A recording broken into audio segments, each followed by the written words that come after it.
ঘুমের মধ্যে কেউ চুলের মুঠি চেপে ধরতেই হকচকিয়ে ঘুম ছুটে গেল তটিনীর। ঘুম ঘুম চোখে তাকানোর আগেই প্রচণ্ড জোরে টান দিয়ে কেউ উঠিয়ে বসালো তাকে। চোখ কচলে ভালোভাবে তাকিয়ে বুঝতে পারল কাজটি কার। কিছু না বলে আবারও বিছানায় শরীর এলিয়ে দিল সে। সেটা সহ্য হল না ব্যক্তিটির। আবারও চুলের মুঠি চেপে ধরে উঠে বসাল। তটিনী এবার মারাত্মক রেগে গিয়ে বলল, কি সমস্যা? তিনি চোখে মুখে বিস্ময় নিয়ে বললেন, কয়টা বাজে খেয়াল আছে? কলেজের প্রথম দিনে পড়ে পড়ে ঘুমোচ্ছিস। তার এহেন প্রত্যুত্তরে তটিনী চমকে গেলাম। মাথা এলোমেলো হয়ে গেল তার। আজ তার কলেজের প্রথম দিন, অথচ আজই সে পড়ে পড়ে ঘুমাচ্ছি। চোখ মুখে অসহায়ত্ব ফুটিয়ে বলল, কয়টা বাজে? খুব বেশি দেরি হয়ে গেছে? মহামান্য সেই ব্যক্তিটি রাগে গজগজ করতে করতে বললেন, তেমন দেরি হয়নি, আমি বাইকে করে নিয়ে যাব, পৌঁছে যাবি জলদি। তটিনী তাহার দিকে কৃতজ্ঞতা দৃষ্টিতে তাকিয়ে বলল, আজ আপনি যদি না তুলে দিতেন তো আমি প্রথম ক্লাসটা মিস করে যেতাম। ধন্যবাদ আপনাকে রুদ্র ভাই। রুদ্র হেসে ফেলল। চলে যেতে নিয়েও তটিনীর মুখের দিকে তাকিয়ে থেমে গেল। বলল, তোর চোখমুখ এমন শুকনো কেন বলতো? তটিনী শুকনো ঢুক গিলে বলল, একটা মারাত্মক স্বপ্ন দেখেছি রুদ্র ভাই। রুদ্র আগ্রহ প্রকাশ করে বলল, কিরকম স্বপ্ন? তটিনী ঠোঁট উল্টে বলল, আমি দেখেছি যে আমি পাল্টে গেছি কোনো কারণে। আপনার সাথে কথাটা বলছি না। আপনি বিদেশে চলে গেছেন পড়াশোনা করতে। কি সব অনুভূতি, কি সব কি দেখলাম রুদ্র ভাই, আর মনেও পড়ছে না। রুদ্র অবাক হয়ে তাকিয়ে বলল, কি দেখে ঘুমিয়েছিলি বলতো? একটা স্যাড এন্ডিং মুভি দেখেছিলাম। রুদ্র গম্ভীর স্বরে বলল, এজন্যই। তা আর কি কি দেখলি? দেখলাম আমরা উইয়ে জাফলং ঘুরতে গেছিলাম না, সেখান থেকে এসেই সব কেমন পাল্টে গেছে। আপনি আগের মতো আমাকে কোথাও ঘুরতে নিয়ে যাননি, সেজন্য আমি অভিমান করে বদলে গেছি। সবচেয়ে আশ্চর্যজনক বিষয় হল আমি নাকি মেডিকেলে চান্স পাইছি। রুদ্র এ পর্যায়ে হেসে ফেলল। বলল, মেডিকেল? তটিনী ঠোঁট ফুলিয়ে বলল, আপনি হাসবেন না তো। আমি জানি আমি মেডিকেলে চান্স পাওয়ার মতো স্টুডেন্ট নই, কিন্তু স্বপ্নে দেখেছি। জাফলং থেকে এসে প্রায় ১.৫ বছর হয়ে গেছে। তুই এখনো সেখানেই পড়ে আছিস? রুদ্রের প্রশ্নে তটিনী মাথা নিচু করে বলল, কি জানি। জায়গাটা মনে রাখার মতো, সেজন্য হয়তো। রুদ্র দীর্ঘশ্বাস ছেড়ে বলল, জলদি রেডি গো। কলেজে যেতে হবে তোর। নাকি আরও পড়ে পড়ে সময় নষ্ট করতে চাস? তটিনী তড়িৎ গতিতে ওয়াশরুমে চলে গেল। হাতমুখ ধুয়ে রুমে এসে জামাকাপড় চেঞ্জ করল। রুদ্র কখন বাহিরে বাইকের চাবি হাতে দাঁড়িয়ে আছে। তটিনী ব্যাগ কাঁধে নিয়ে দৌড় দিল। নাস্তার টেবিল থেকে রোবা, নাহার ও ঈশানী চেঁচিয়ে ডাকলেন, কিন্তু সে কানে তুলল না। খেতে বসলে আরও দেরি হয়ে যাবে। তখন রুদ্র ভাই তাকে তুলে আছাড় দিতে দুবার ভাববেন না। কিন্তু হলো উল্টো। রুদ্র বাইকের চাবি আঙুল দিয়ে ঘোরাতে ঘোরাতে বলল, মা চেঁচাচ্ছে কেন? যা খেয়ে আয়।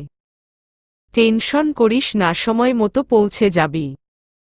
তটিনী বাধ্য মেয়ের মতো পুনরায় গৃহে প্রবেশ করল। নাস্তা করে বের হয়ে রুদ্রের বাইকে চেপে বসল। রুদ্র তার কথা রাখল। হাওয়ার বেগে বাইক চালিয়ে তটিনীকে কলেজে পৌঁছে দিল। কলেজ গেট দিয়ে যখন রুদ্রের বাইক ঢুকল তখন হা করে কিছু মেয়েরা তাকিয়ে রইল। তটিনী তাদের দিকে তাকিয়ে ভেংচি কাটতে ভুলল না। রুদ্র লুকিং গ্লাসে সেটা দেখে হাসল। বাইক সাইড করে রুদ্র তটিনীকে নিয়ে নেমে দাঁড়াল। এটা রুদ্রের প্রাক্তন কলেজ। সে এই কলেজ থেকেই এইচএসসি পাশ করেছে, সেজন্য সবকিছু জানাশোনা আছে তার। তটিনীকে নিয়ে সোজা প্রিন্সিপালের রুমে গেল সে। নিজের পরিচয় দিতেই প্রিন্সিপাল চিনতে পারলেন। রুদ্র তটিনীকে দেখিয়ে দিয়ে বলল, স্যার, ও আমার কাজিন। এই কলেজেই ইন্টার ফার্স্ট ইয়ারে ভর্তি হয়েছে। প্রিন্সিপাল হেসে বললেন, বেশ তো স্যার, ও একটু চঞ্চল, সেজন্য পরিচিত এটাতেই ভর্তি করিয়ে দিয়েছি। আপনারা একটু খেয়াল রাখবেন।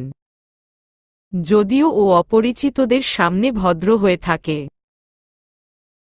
কিন্তু বলা তো যায় না, বুঝতেই পারছেন। প্রিন্সিপাল তার পান খাওয়া লাল দাঁত বের করে হেসে সম্মতি দিলেন। তটিনী তখন রাগে ফেটে পড়বে ভাব। বের হতেই রুদ্রের হাত খামচে ধরে বলল, আপনি ওগুলো কি বললেন? আমি কি অভদ্র? রুদ্র নিজের হাত ছাড়িয়ে নিয়ে বলল, এমন বাঘিনীর মতো খেপেছিস কেন? আমি কি মিথ্যা বলেছি নাকি? যা সত্যি তাই বলেছি, যাতে তোকে নিয়ে কোনো সমস্যা না হয়। আমি তো আর সবসময়ই এসে পাহাড় দিতে পারবো না তোকে। কার না কার সাথে ঝগড়া লেগে যাবি। তটিনী কিরমিরিয়ে বলল, তাই বলে আপনি এসব বলবেন? আমি কি ছোট হচ্ছি নাকি? আগের মতো অবুঝ তো নই। নিজের সমস্যা নিজেই দেখতে পারব। আপনাকে টানব কেন? হু আর ইউ? রুদ্র গম্ভীর স্বরে বলল, তুই যদি আর একটা কথা বলিস তো তোকে এখন তুলে একটা আছাড় দিব। তটিনী দমে গেল। রুদ্র মাথায় টোকা দিয়ে বলল, শান্তশিষ্ট হয়ে থাকবি। কোনো সমস্যা হলে আমাকে ফোন করবি, ঠিক আছে? তটিনী কোনো কথা বলল না।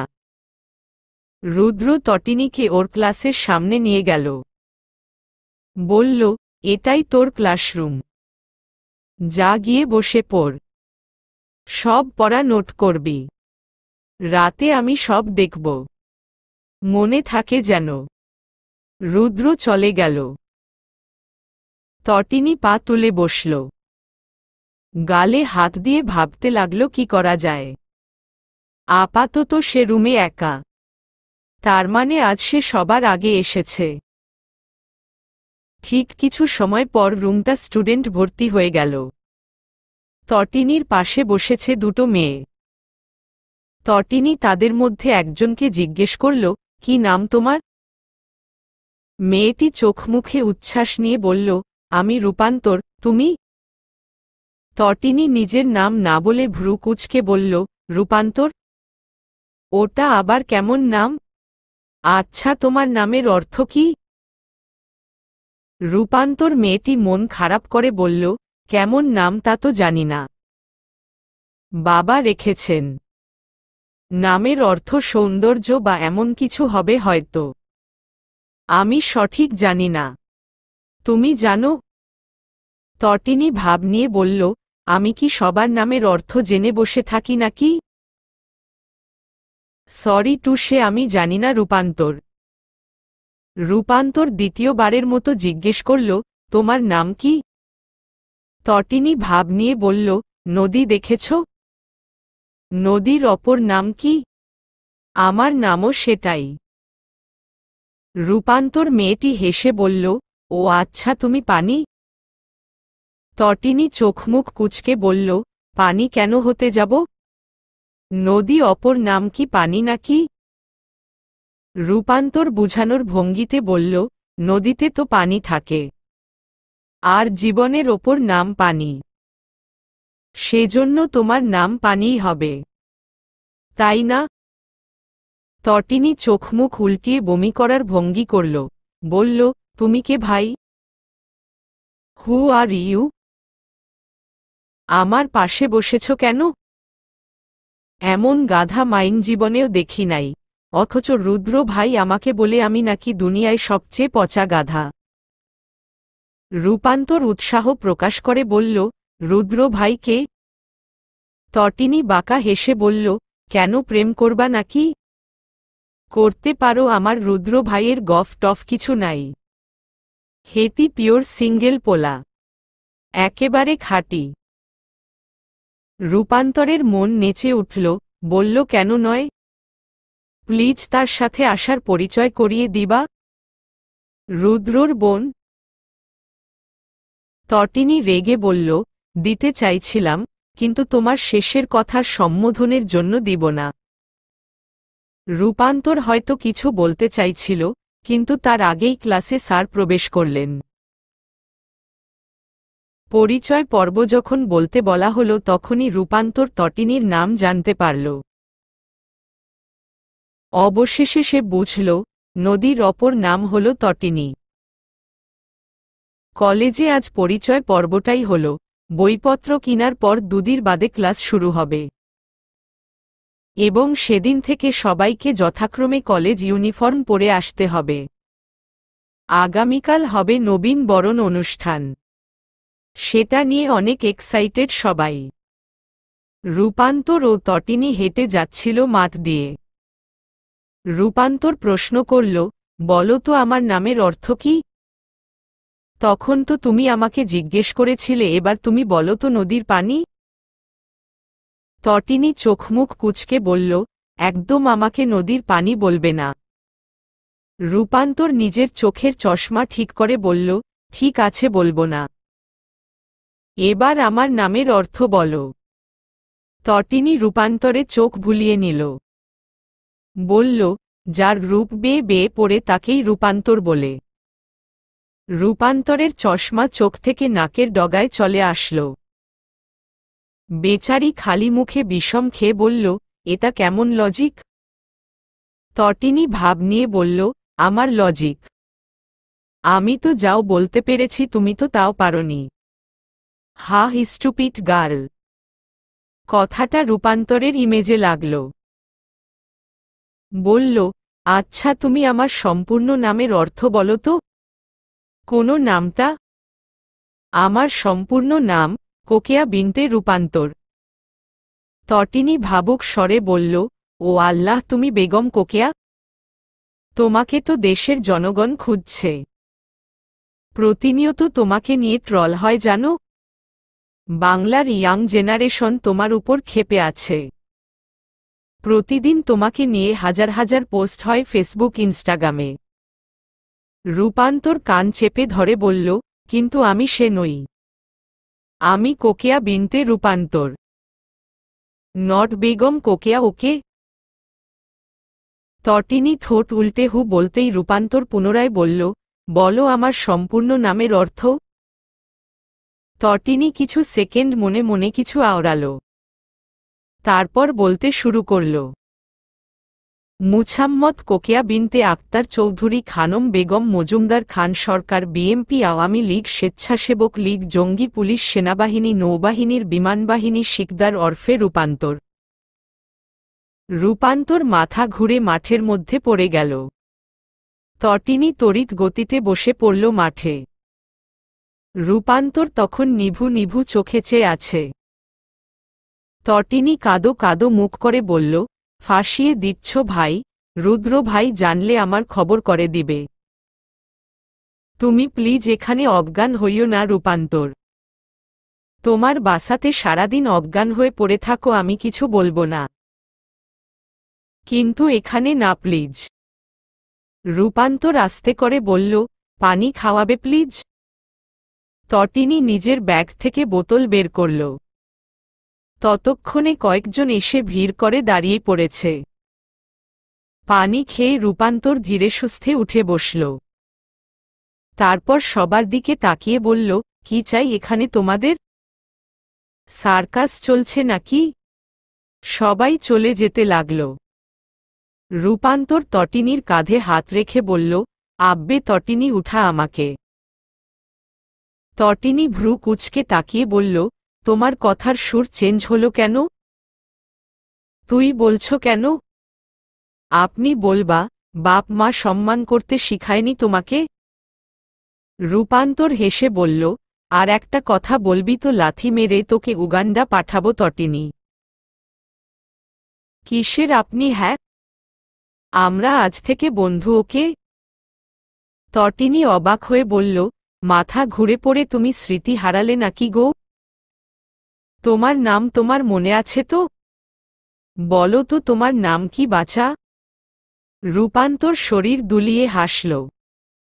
বলল, আমি হলাম বাংলার বিখ্যাত বেগম কোকেয়া, যাকে নিয়ে প্রতিনিয়ত সব জায়গায় কথাবার্তা হয়।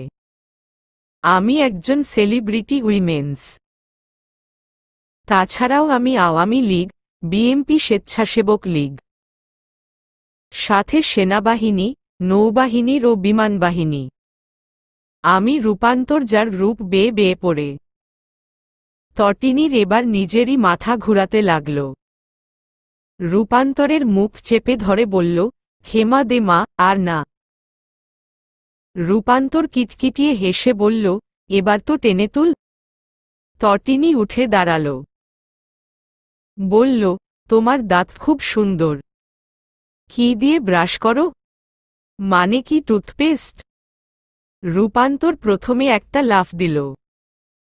তারপর বলল, যেটা দিয়ে ব্রাশ করলে কাছে আসা যায় সেটা।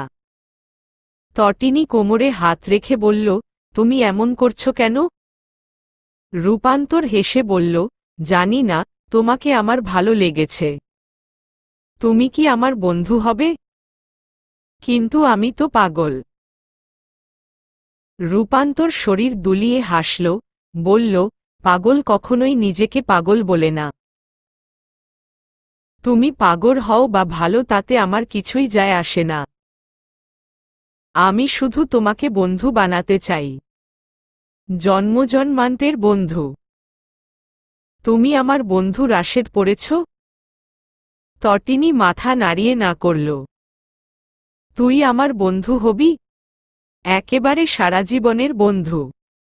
মরে গেলেও যে বন্ধু থেকে যায় সেই বন্ধু। জানিস, আমার কোনো প্রাণের বন্ধু নাই।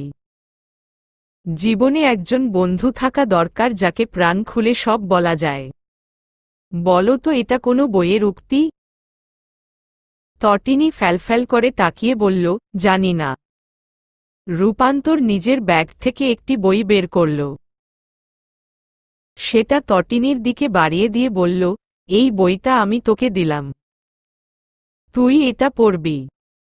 তারপর তোর যদি ইচ্ছে হয় আমার বন্ধু হতে, তো তুই এটা তোর কাছে রেখে দিবি। যদি না হতে ইচ্ছে হয় তো দিয়ে দিস। তটিনী অবাক চোখে তাকাল। বলল, কি আছে এই বই? রূপান্তর চোখে হেসে তাকাল, বলল, পড়লে বুঝতে পারবি। জাফর ইকবাল স্যারের বই। তটিনী আগ্রহ নিয়ে বলল, হুমায়ুন আহমেদের ভাই যে? রূপান্তর মাথা নাড়াল, হ্যাঁ তিনিই।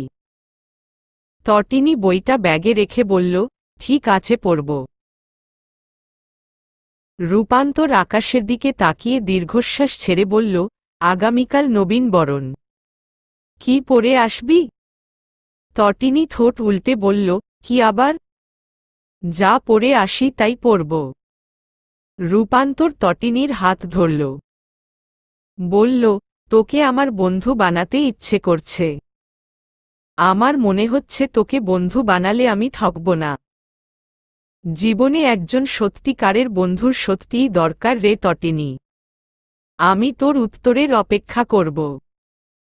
আগামীকাল দেখা হবে। আসছি। রূপান্তর গেট দিয়ে বের হয়ে গেল। তটিনী অবাক হয়ে তাকিয়ে রইল সেদিকে। তার বন্ধু বলতে ললিতা, যার সাথে সে স্কুলে যেত। কিন্তু ললিতা কখনো তাকে এত ইম্পর্টেন্স দেয়নি, কখনো হাত ধরে এভাবে বলেনি, তুই আমার প্রাণের বন্ধু হবি তটিনী। কখনো বলেনি ললিতা। বরং তটিনীকে মাঝে মধ্যে অন্য সব ক্লাসমেটের সাথে মিলে কথা শোনাত।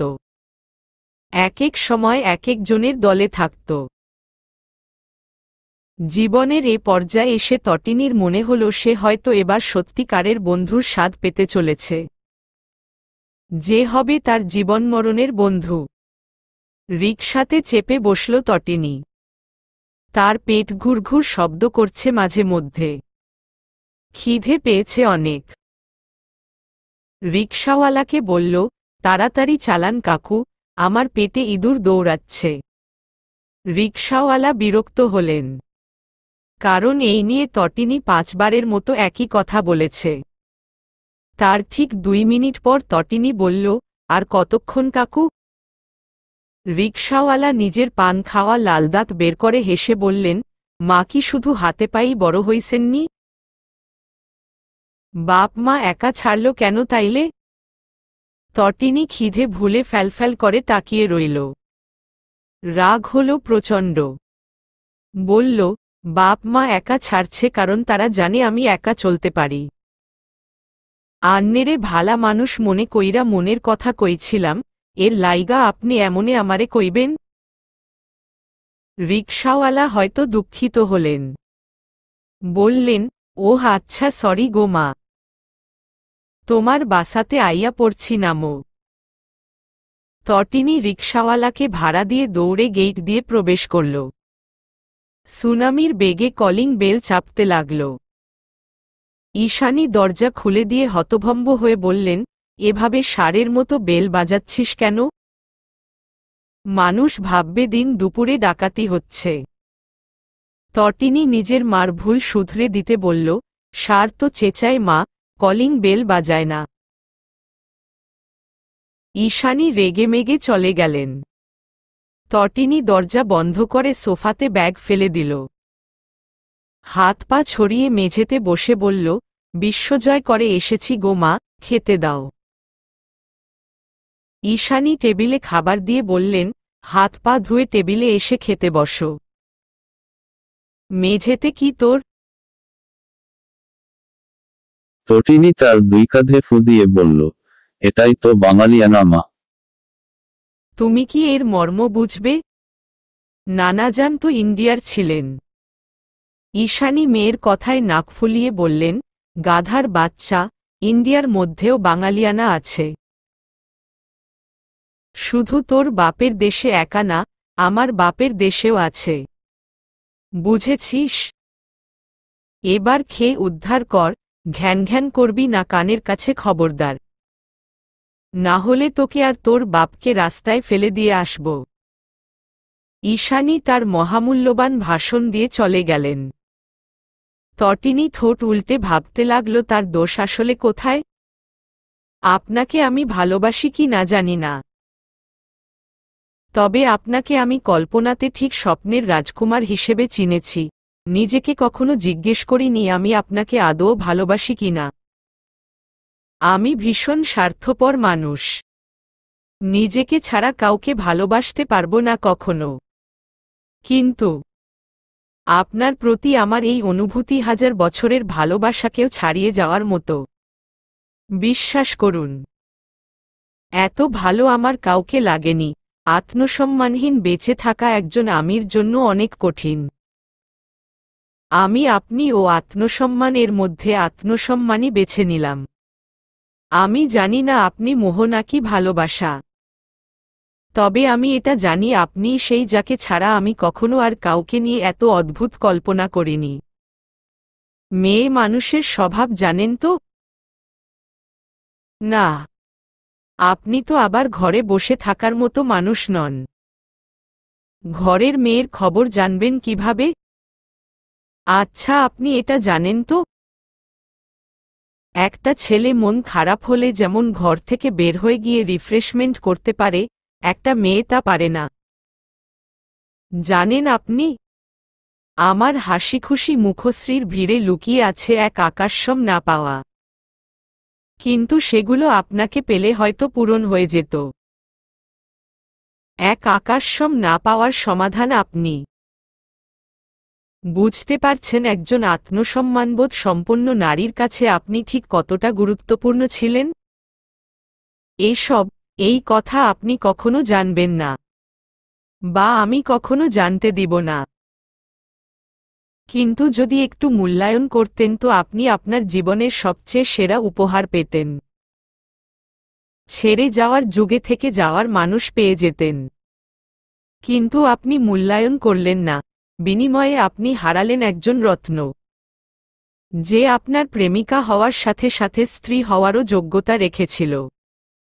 কিন্তু আপনি তাকে প্রেমিকা হওয়ার জন্যও মূল্যায়ন করলেন না।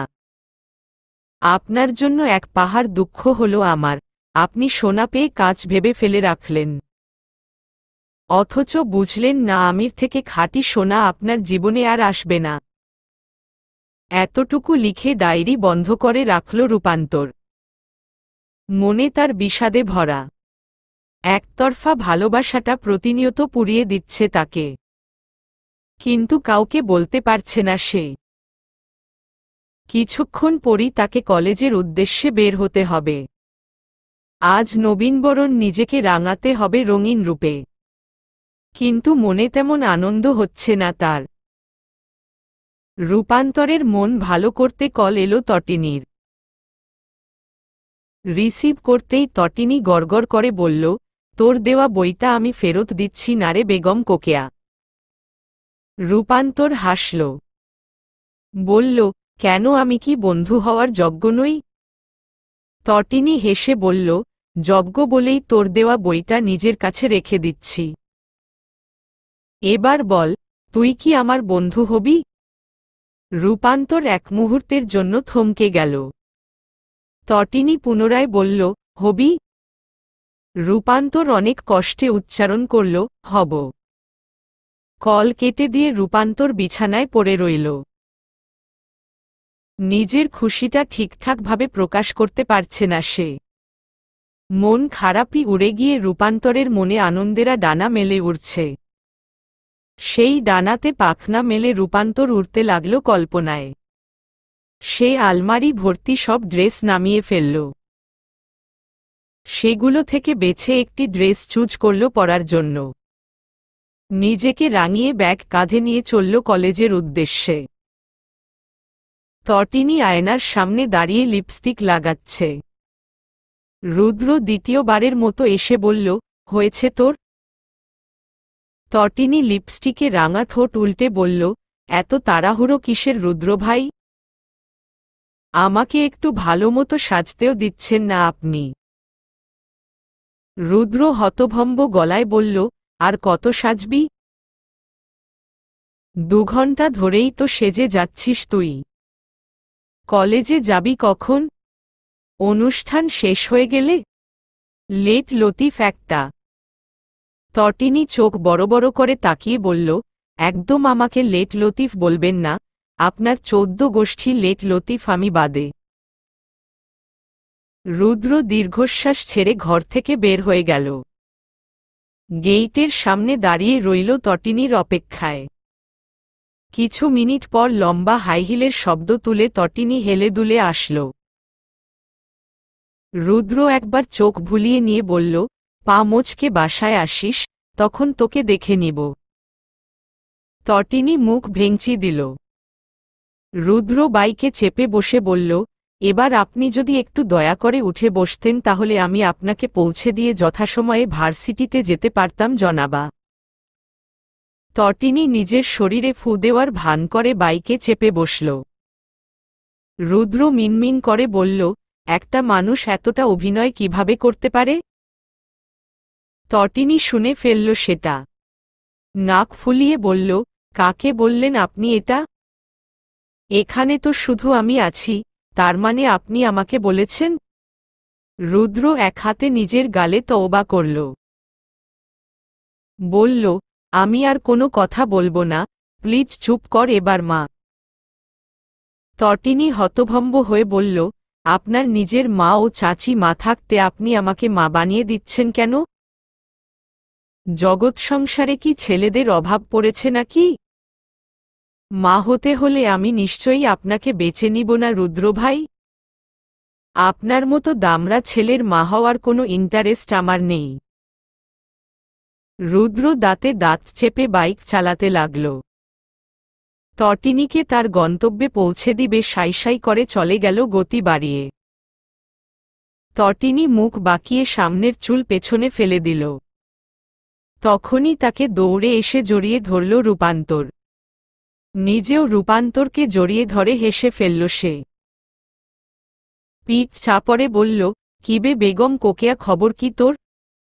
আজ দেখি নায়িকা সেজে এসেছিস, কাহিনী কি ভাই? রূপান্তর হেসে বলল, তুই নিজে আমার থেকে আরো বেশি সেজেছিস, তাহলে তোর কাহিনীটা কি মামা? দুজন হাসল। মাঠ পেরিয়ে স্টেজের দিকে যেতে যেতে বলল, আজ চল ছেলেদের সাথে ফ্লার্ট করব। রূপান্তরের প্রস্তাবে তটিনী দাঁত বের করে হেসে বলল, করা যায়। দুজন স্টেজের দিকে গিয়ে ফ্লার্ট করার জন্য বেছে নিল তাদের মতোই নতুন আরেকটি স্টুডেন্টকে। ছেলেটির চোখে সাদা ফ্রেমের চিকন চশমা। তটিনী হাত দিয়ে হাই বলে ইশারায় ডাকল। ছেলেটি যথেষ্ট ভদ্রভাবে এসে দাঁড়াল। কথা শুরু করল রূপান্তর। বলল, hey cute boy, what's your cute name? ছেলেটি নিজের চশমা ঠিক করে নিয়ে বলল, আমি মজনু, আপনি? রূপান্তর নাক হাওয়া দেওয়ার ভান করে বলল, ওমা, তুমি মজনু? তোমার লাইলি কই? ছেলেটি মাখা চুলকে হেসে বলল, কোনো লাইলি নেই আপু। তটিনী ফুসফুস করে বলল, একদম আপু ডাকবে না, না হলে আমরা তোমাকে কাকু ডাকব। ছেলেটি অবাক কণ্ঠে বলল, কেন? তটিনী দাঁত কিরমিরিয়ে বলল, সে মিয়ারের হয়ে আপু ডেকে কি বুঝাতে চাও? আমরা তোমার মা কাকিমার বয়সী? মজনু জিহব কেটে বলল, একদমই না আপু, সরি, আপনাদের নাম? তটিনী ও রূপান্তর নিজেদের নাম বলল। মজনু হেসে বলল, ঠিক আছে, তটিনী ও কোকেয়া বলে ডাকব। খেপে গেলে রূপান্তর বলল, দরকার নেই, তুমি আমাকে রূপান্তর বলে ডাকবে। মজনু আবারও অবাক হয়ে বলল, কোকেয়া বললে কি হবে? তটিনী ভাব নিয়ে বলল, ওটা শুধু আমি ডাকি, বুঝেছ? রূপান্তর তটিনীর কানে ফিসফিস করে বলল, ডেকেছিলাম ফ্লার্ট করতে, কিন্তু ছেলে তো বোকাসোকা। ফ্লার্ট করার দরকার নেই, ছেড়ে দে ভাই। তটিনী দাঁত বের করে হাসল। মজনুর চোখের চশমা খুলে ফেলল। নিজের চোখে পড়ে বলল, দেখো তো আমাকে কেমন দেখায়? মজনু মন খারাপ করে বলল, আমি তো চশমা ছাড়া কিছু দেখতে পারি না, সেজন্য বলতে পারব না। কিন্তু আপনাকে ঝাপসা দেখে এতটুকু বলতে পারব, মন্দ লাগছে না। তটিনী চোখের চশমা মজনুর হাতে ধরিয়ে দিয়ে বলল, তোমার চশমা তোমার কাছেই রাখো, কিন্তু নেক্সট টাইম আপু ও আপনি বললে কাকু ডেকে মানসম্মান শেষ করব। তটিনী ও রূপান্তর মুখ বাঁকিয়ে চলে গেল স্টেজের দিকে। রূপান্তর ও তটিনীর সাথে মজনুর ভাব হয়ে গেল হুট করেই। তিনজন একসাথে নোটস কালেক্ট ও বিভিন্ন কাজ করতে লাগল। নিঃসন্দেহে মজনু একটি ভালো ছেলে। কিন্তু যেমনটা হোক সেটা সহ্য হল না রুদ্রের। সে মজনুর ব্যাপারে খোঁজ নিল। ছেলে খুবই ভালো এবং সহজ সরল। রুদ্রের চিন্তা কমল। রূপান্তর অনলাইনে একজন পুরুষের প্রেমে পড়েছিল। কিন্তু পুরুষটি তাকে পাত্তা দেয়নি, মূলত মূল্যায়ন করেনি। সেজন্য মাঝে মধ্যে রূপান্তরের মনে অদ্ভুত শূন্যতা অনুভব হয়। সেটা সে তটিনী ও মজনুর সাথে শেয়ার করেছিল। তটিনী পিঠ চাপড়ে বলেছিল, চিল বেগম কোকেয়া, এসব কত আসবে কত যাবে। মজনু ছিল নির্বিকার। সে শুধু একবার চশমা ঠিক করে বলেছিল, তুমি কি অনেক পছন্দ করতে থাকে? রূপান্তরের উত্তর ছিল, অনেকটাই করতাম, কিন্তু সেটা ধীরে ধীরে শূন্যে এসে নামছে। যে আমাকে মূল্যায়ন করে না আমি তাকে নিয়ে ভাবতে চাই না আর, কিন্তু একটু সময় লাগছে শুধু। যথারীতি তাদের ক্লাস চলছে। মজনু গ্রামের ছেলে। সে সিলেট থেকে ঢাকা পড়তে এসেছে। মধ্যবিত্ত পরিবারের সহজ সরল মজনুকে তেমন স্মার্ট মনে হয় না। সে সবসময়ই দুটো শার্ট পরে। রূপান্তর ও তটিনী মিলে মজনুর জন্মদিনে দুটো শার্ট উপহার দিল। কিন্তু মজনু নিতে রাজি হচ্ছিল না। তার মতে তটিনীরা তাকে দয়া করতে চেষ্টা করছে। তটিনী যখন রাগ করে বলেছিল, দয়া দেখাবে কেন? তুই আমাদের বন্ধু না? বন্ধু হয়ে বন্ধুকে কিছু দিতে পারবো না? মজনু দুজনের জোড়াজুড়িতে নিতে বাধ্য হয়।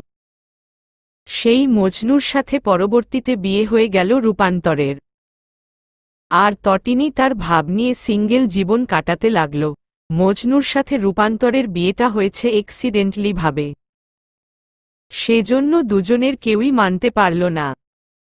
রূপান্তর তার না পাওয়া পুরুষের জন্য দুঃখ করতে লাগল। আর মজনু দুঃখ করতে লাগল কেন তার কপালে এমন মানুষ জুটল যে তাকে কখনো মেনেই নিতে পারবে না। চলুন জানা যাক কি হয়েছিল সেদিন। রূপান্তরেরা একাদশের ফাইনাল পরীক্ষা শেষে তিনজন ঘুরবে ফিরবে ভাবছিল। তো যথা নিয়মে তারা ঘোরাঘুরি করতে শুরু করে ঢাকার অলিতে গলিতে। ঢাকার খারাপ একটি স্থানে তারা চলে যায় নিজেদের অজান্তে। অন্য শহরের মজনুর সেই জায়গা সম্পর্কে তেমন ধারণা নেই। পুলিশ যখন ধরল তখন তো ছেড়ে দিবে না এমনি এমনি। মজনু ও রূপান্তরের বিয়ে দিয়ে দিল। কিন্তু বাকি রইল তটিনী। তটিনীকে এমনি এমনি ছাড়তে রাজি না হলে সে রুদ্রকে ইনফর্ম করে। বেচারা রুদ্র বহুত কষ্ট করে এদের বের করে আনে। জনমের মতো ঘোরাঘুরির স্বাদ মিটে যাওয়ার পর তটিনীরা দ্বাদশের বইয়ে ডুবে গেল। তটিনী আজকাল রুদ্রের চোখে চোখ রেখে কথা বলতে পারে না। তার সেদিনের ঘটনা মনে পড়লে লজ্জা লাগে। ওরকম নিচু একটি জায়গায় সে এভাবে চলে যাবে ভাবেনি। রুদ্র ওয়ার্নিং দিয়েছে ভালোমতো পড়াশোনা করতে। না হলে তটিনীর এই কুকীর্তি সবাইকে বলে দিবে। বাধ্য হয়ে তটিনী পড়াশোনায় মনোযোগ দিল। সেদিনের পর আর ঘুরতে যাওয়ার নাম মুখে নেয়নি সে। তটিনী ও রূপান্তর মার্কেটে এসেছে ঈদের শপিং করতে। রমজান মাস শেষ হওয়ার বেশি বাকি নেই। এক সপ্তাহ আগে থেকেই শপিং করা শুরু করেছে তারা। তটিনী ঘুরে ঘুরে সবকিছু দেখতে লাগল। কিন্তু কিছুই পছন্দ হল না তার। রূপান্তরের আজকাল শাড়ির প্রতি ঝোঁক অনেক। তার অনেক পরিবর্তন লক্ষ্য করা যায়। তটিনীর মনে হয় রূপান্তর ও মজনু লুকিয়ে প্রেম প্রেম খেলছে তারই চোখের আড়ালে। সব বুঝতে পেরেও তটিনী রুদ্রের ভয়ে চুপ করে আছে। কারণ রুদ্র সেদিন সেখানে বলেছে রূপান্তর ও মজনুকে যেন বিয়ের কথা কেউ মনে না করিয়ে দেয়। দুজন যদি দুজনের সাথে থাকতে পারে তবেই না হয় স্বীকৃতি দিবে। রুদ্রের কথা অক্ষরে অক্ষরে পালন করছে ভাবওয়ালি তটিনী। শপিং করে মন খারাপ হল তটিনীর।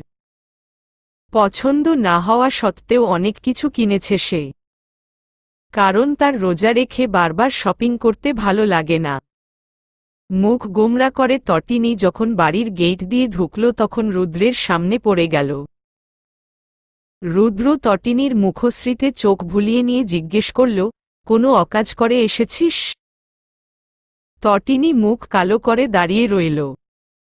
রুদ্র পুনরায় বলল, জবাব দিচ্ছিস না কেন? কি করে এসেছিস আবার? তটিনী কাঁদো কাঁদো স্বরে বলল, কোনো কিছু পছন্দ হয়নি আমার। রুদ্র তটিনীর হাতের দিকে তাকিয়ে বলল, পছন্দ না হলে হাতে এতগুলো শপিং ব্যাগে কি? তটিনী অসহায় চোখে তাকিয়ে বলল, রোজা রেখে বারবার মার্কেটে যেতে ইচ্ছে করে না রুদ্র ভাই। সেজন্য যা পেয়েছি নিয়ে এসেছি। পড়লেই হলো। এত পছন্দ দিয়ে কাজ নাই। দেখুন এখনই কেমন যেন লাগছে। যদিও আরও দু-এক দিন মার্কেটে গিয়ে ঘুরি তো আমি অজ্ঞান হব নিশ্চিত। রুদ্র নিজের ফোন এগিয়ে দিয়ে বলল, যা পছন্দ হয় অর্ডার দিস অনলাইনে। টাকা লোড আছে ফোনে। তবুও মুখের রিয়াকশন চেঞ্জ কর। তোকে দেখতে ভালো লাগছে না। তটিনী অফারটা লুফে নিল, বলল, আপনি এত ভালো কেন রুদ্র ভাই? রুদ্র কথা না বলে বাঁকা হেসে চলে গেল। তটিনী নাচতে নাচতে বাড়িতে প্রবেশ করল, রুমে বসে একের পর এক ড্রেস পছন্দ করতে লাগল। আজ রুদ্রের অ্যাকাউন্ট ফাঁকা করার ধান্দা তার। সেদিনের ধমকা ধমকির প্রতিশোধ নিবে সে। যথানিয়মে তটিনী মোট 5টা দামি ড্রেস অর্ডার করে ফেলল। রুদ্রের অ্যাকাউন্টের 50,000 টাকা এক বসাতেই নাই হয়ে গেল।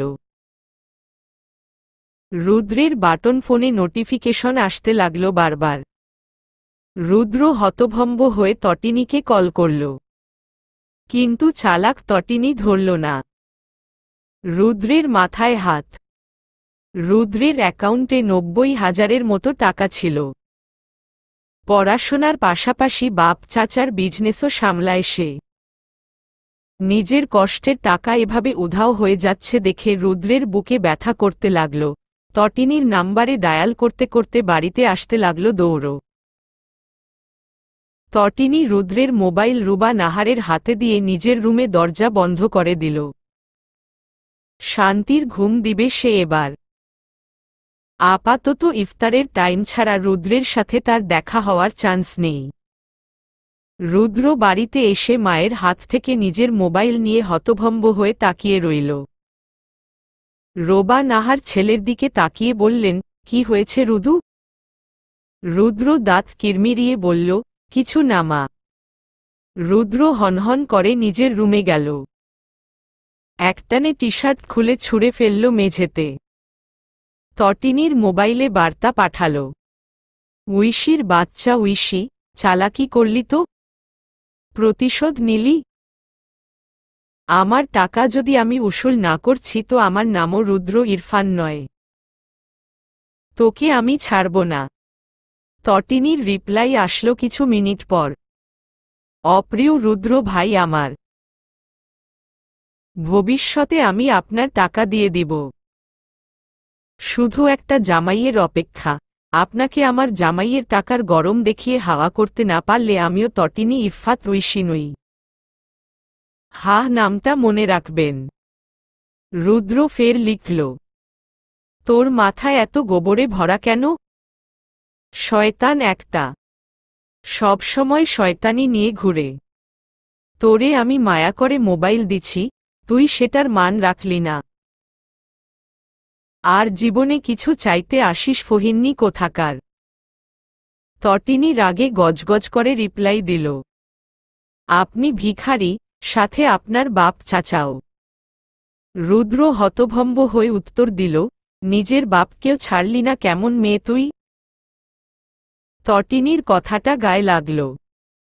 বলল, আমার গোষ্ঠীর আপনি ছাড়া সবাই ধনী। আপনি একাই ফহিন্নি ও কিপ্টে। বুঝেছেন মাথা ছিঁড়া রুদ্র ভাই? রুদ্রের মাথা ঘুরতে লাগল। তার ছিঁড়া শুনেছে সে। কিন্তু মাথা ছিঁড়া শুনেছি। গোধূলি বিকেল পেরিয়ে মসজিদে আজান শোনা গেল। রুদ্র ও তটিনী টেবিলে মুখোমুখি। ইফতার করে সবাই নামাজ পড়তে চলে গেল। তটিনী পেটে হাত দিয়ে সোফায় বসে পড়ল। রুদ্র টুপি মাথায় দিয়ে বের হয়ে যেতে যেতে বলল, বাসায় একমাত্র এই একটার জন্যই অশান্তি হবে, রোজা রাখে ইফতার করে কিন্তু নামাজ পড়ার সময় যত অলসতা। তটিনী তড়িৎ গতিতে দাঁড়াল। বলল, আপনি কিভাবে জানেন আমি নামাজ পড়ি না? মানে কোনো টপিক পেয়ে গেলেই হলো আপনার? আমার থেকে প্রতিশোধ নিবেন নিন, কিন্তু নামাজ নিয়ে না। আমি নিয়মিত নামাজ পড়ি। হ্যাঁ, রোজা রেখে নামাজ পড়ব না কেন? আপনার মতো পেয়েছেন নাকি সারাদিন ঘুমিয়ে ঘুমিয়ে কাটাব? রুদ্র হনহন করে চলে গেল। তটিনী মুখ বাঁকিয়ে সিঁড়ি পেরিয়ে উঠতে লাগল। তাকে এখন দুনিয়ার সমস্ত আলসেমি ঘিরে ধরেছে। আলসেমিকে সাইটে রেখে সে নামাজ আদায় করল, কিন্তু তাতেও তার পেট ফেটে যাওয়ার মতো ব্যথা কমল না। সে ঘরের এদিক সেদিকে হাঁটতে লাগল। নামাজ শেষে সবাই নিজ নিজ ঘরে অবস্থান করছে। তটিনীর মাথা ঘুরতে শুরু করল। সে ধপাস করে মেঝেতে পড়ে গেল। নিভু নিভু চোখে তাকিয়ে আপনজনদের খুঁজতে লাগল। তটিনী গলার স্বর যতটুকু সম্ভব বাড়িয়ে চিৎকার করল, মা! ঈশানী দৌড়ে বের হলেন। চিৎকার সবার কানেই পৌঁছে গেছে। বাড়ির সবাই জড়ো হলেন তটিনীর রুমে। ঈশানী মেয়ের মাথা কোলে নিয়ে বলতে লাগলেন, কি হয়েছে তোর মা? তটিনীকে ধরে বিছানায় শুইয়ে দেওয়া হল। রুদ্র ডাক্তারকে ফোন করল। তটিনীর শরীর কাঁপছে। কাঁদো কাঁদো মুখ করে তাকিয়ে বলল, আমার কি হয়েছে মা? আমি কি বাঁচব না? রোবা নাহার ধমক দিয়ে বললেন, একদম ওসব বলবে না তটিনী, তোমার কিছু হয়নি। ডাক্তার তটিনীকে চেকআপ করে বললেন, রমজান মাস, গ্যাসে প্রবলেম করে বেশি। ওকে প্রতিদিন সেহরিতে ঔষধ খাওয়াবেন, তারপর খাবার খেতে দিবেন। প্রেশারও কমে গেছে। প্রেশারে ঔষধ খাওয়াবেন। চিন্তার কিছু নেই। ঈশানী মেয়ের দিকে তাকিয়ে বললেন, আমার চঞ্চল মেয়েটা কিরকম শান্ত হয়ে গেছে ডাক্তার। ডাক্তার হেসে বললেন, চিন্তা করবেন না, সে একটু পরই আগের মতো হয়ে যাবে। রুদ্র ডাক্তারের কথা মতো ঔষধ আনতে গেলে রোবা নাহার বললেন, এগুলো তো ঘরেই আছে। আমাদের ওর খেয়াল রাখা উচিত ছিল। রমজানে এমন সমস্যা প্রায় অনেকেরই হয়। রোবা নাহার ঔষধ এনে তটিনীকে খাইয়ে দিলেন। তটিনী কিছু সময় পরই ঘুমিয়ে পড়ল। রুদ্র দীর্ঘশ্বাস ছেড়ে নিজের রুমে চলে গেল। ঈশানী তটিনীর মাথার কাছে বসে থাকলেন এশার নামাজের পূর্ব পর্যন্ত। তটিনীর ঘুম ভাঙল 10টার দিকে। সে তখন পুরো ফিট। তাকে দেখে মনে হবে না সে কিছু ঘন্টা আগেও অসুস্থ হয়ে গেছিল। লাফিয়ে লাফিয়ে সে খাবার টেবিলে বসে পড়ল। চিকেন রোস্ট খেতে খেতে বলল, এত ইয়াম্মি কেন সব? উফফ বড় মা, এটা যা হয়েছে না! ওয়াও! রুদ্র গম্ভীর স্বরে বলল, খাবি খা, এত চেঁচাচ্ছিস কেন? তটিনী মুখের টুকু গিলে বলল, আপনার সমস্যা কি? আমার যা ইচ্ছে তাই করব। রাজ চিকেন লেগ পিস চিবাতে চিবাতে বলল, সত্যিই অনেক মজা। তুরফান ও রাজ একে অপরের দিকে চোখাচোখি করতেই তটিনী ভ্রু কুঁচকে ফেলল। রুদ্রের দিকে তাকিয়ে বলল, ওরা নিশ্চিত কোনো প্ল্যান করছে রুদ্র ভাই। আগের বারের মতো আজও আপনার দিকে আমার রোস্ট চলে গেলে আমার কোনো দোষ নেই। ওরাই এসব করে সব সময়। আমি আগে থেকে আপনাকে জানিয়ে রাখলাম। হুহ! রুদ্র চোখ গরম করে রাজ ও তুরফানকে শাসাল। দুজন ভদ্র বাচ্চা হয়ে খেতে লাগল। তটিনী দাঁত বের করে হাসল। সেই কত বছর আগের প্রতিশোধ নিতে পারল সে আজ। বেশ হয়েছে। দুটো অনেক জ্বালিয়েছিল তাকে। কিন্তু রাজ ও তুরফানের মনে ছিল অন্য কিছু। তটিনী হাঁসের মাংস পছন্দ করে না। রাজ ও তুরফান প্ল্যান করে তটিনীর দিক থেকে চিকেনের বাটি সরিয়ে ফেলল। তটিনীর সেদিকে খেয়াল নেই। সে হাত দিয়ে চিকেনের বদলে হাঁসের মাংস নিয়ে মুখে দিয়ে ফেলল। স্বাদ ভিন্ন মনে হতেই সে চোখ বড় বড় করে তাকাল নিজের হাতের দিকে। হাতের মাংস মেঝেতে ফেলে দিয়ে হড়বড় করে বমি করে দিল খাবার টেবিলে। যার কিছুটা রুদ্রের প্লেটেও গিয়ে পড়ল। রুদ্র হতভম্ব হয়ে দাঁড়িয়ে গেল। সবাই তটিনীকে নিয়ে ব্যস্ত হল আবারও। রুদ্রের ঘেন্নায় বমি পেতে লাগল। ঈশানী সবাইকে সোফাতে বসতে বললেন। সবকিছু পরিষ্কার করে আবারও টেবিলে খাবার দিলেন। কিন্তু ঠিকমতো খেতে পারলেন না কেউই। সবারই মনে খুঁতখুঁত থেকে গেল, খাবারে আবার বমি পড়ে যায়নি তো? রুদ্র তো খেতেই এলো না আর। তটিনী মন খারাপ করে বসে থাকল। ঈশানী মেয়েকে বকলেন না, কারণ তিনি জানেন তার মেয়ে অসুস্থ। রমজান মাসে সেহেরি খেয়ে ঘুমানোর পর মূলত সবাই ভোরে ঘুম থেকে উঠতে চায় না। তটিনীর ভোরের পর আর ঘুম ধরা দিল না। সে বাগানে হাঁটতে বের হলো মোবাইল হাতে নিয়ে। নিজের রুমের বারান্দা থেকে বাগানে তটিনীকে দেখতে পেল রুদ্র। মাস্টার্সে ভর্তির প্রস্তুতি সে এখন থেকেই শুরু করেছে। ভালো কথা, সে বিদেশে উচ্চশিক্ষা নিতে যাবে। মূলত সেজন্যই এমন প্রস্তুতি। তটিনীর দেখা ওই স্বপ্নের মতো, হয়তো তটিনী পাল্টাবে না, কিন্তু রুদ্র ঠিকই বিদেশে যাবে পড়তে। চোখের সাদা ফ্রেমের চশমা খুলে রুদ্র বাড়ি থেকে বের হল। বাগানে এদিক সেদিকে তাকিয়ে তটিনীকে খুঁজে চলল। মুহূর্তে তার চোখে ধরা দিল কোনো জান্নাতি হুর। তটিনীর পরনে সাদা রঙের ড্রেস, সাদা লং কুর্তি ও মাথায় ওড়না দেওয়া। এত পবিত্র দেখতে লাগছে যে রুদ্রের চোখ জ্বলে উঠল। দৃষ্টি ফিরিয়ে নিয়ে সে নিজেকে স্বাভাবিক করল। তখনই তটিনী ফিরে তাকাল। হাতে তার সাদা নাম না জানা ফুল, কানে সেটা গুজে নিল। রুদ্রের দিকে এগিয়ে এসে হেসে বলল, আপনি এত সকালে?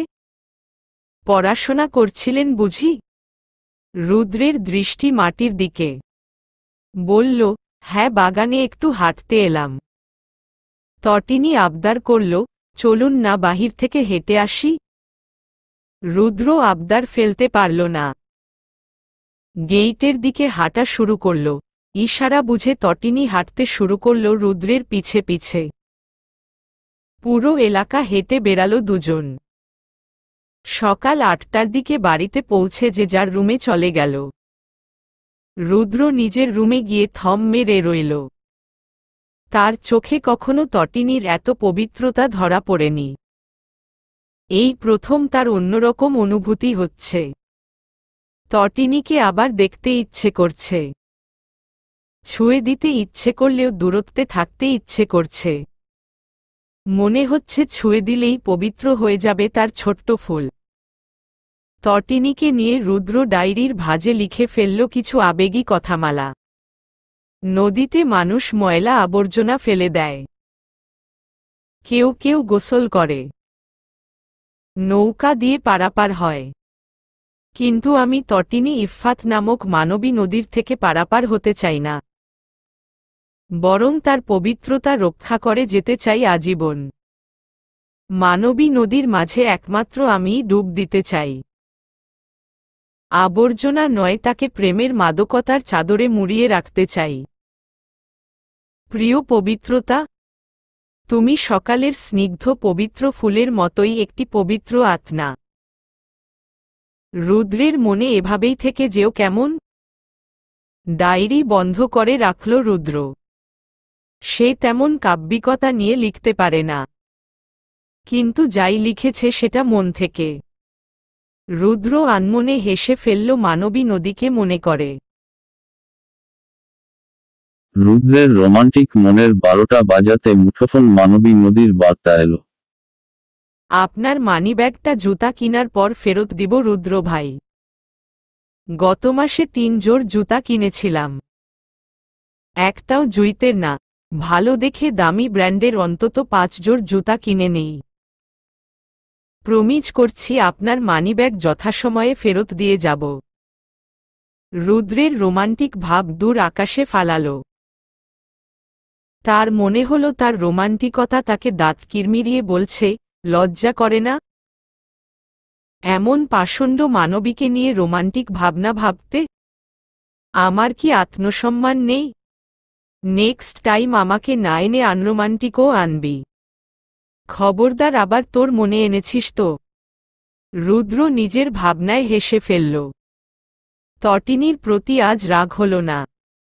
মানবী নদীকে এমন রূপেই তো মানায়। চলবে।